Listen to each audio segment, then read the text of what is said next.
இது பார்த்திங்கன்னா தக்காளி குழம்பு வைக்க போகிறோம். இதில் வந்து வெங்காயம், வரமிளகாய், பூண்டு, தக்காளி, சீரகம் இது மட்டும் இப்போ ஆட் பண்ணியிருக்கோம்.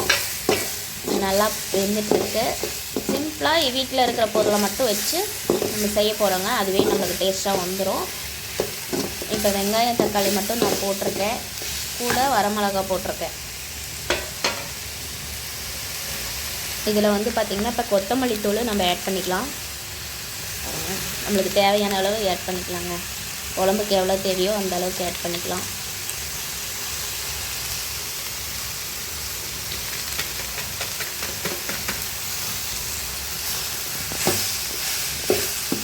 இதையும் போட்டு நம்ம வணக்கிக்கலாங்க. இது லைட்டாக தீயுது, லைட்டாக கொஞ்சம் வணக்கிக்கலாம். இதோட இப்போ கொஞ்சம் கிராம்பு யூஸ் பண்ணிக்கிறோங்க. 2 மட்டும் போட்டுக்கிறேன், காரமாக இருக்கும். இது கூட பார்த்திங்கன்னா நம்ம தேங்காய்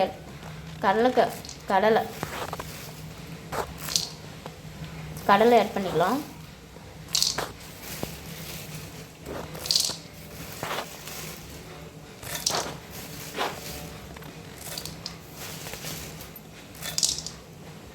பார்த்திங்கன்னா பூண்டு போட்டிருக்கேன். இஞ்சி இருக்கிறவங்க இஞ்சி போட்டுக்கோங்க, ஆட் பண்ணிக்கோங்க. எங்கிட்ட இஞ்சி இல்லை. பார்த்திங்களா, தேங்காயோடு ஆட் பண்ணி சேர்த்து அரைச்சிக்கிட்டேன்.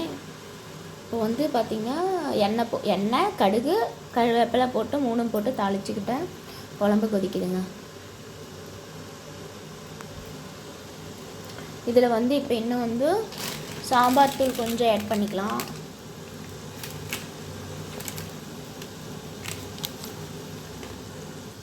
சாம்பார் தூள், கறி மசாலா, உப்பு 3 ஆட் பண்ணிட்டேங்க.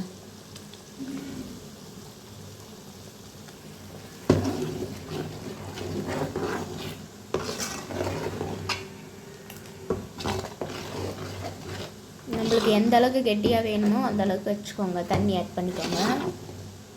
அவ்வளோதாங்க, இட்லி சாம்பார் ரெடி. நான் இட்லி சுட்டு பார்த்திங்கன்னா எப்படி வச்சுருக்கேன். நம்மக்கிட்ட ஹாட் பாக்ஸ் இல்லைங்க, அதனால் இந்த மாதிரி வச்சுருக்கேங்க.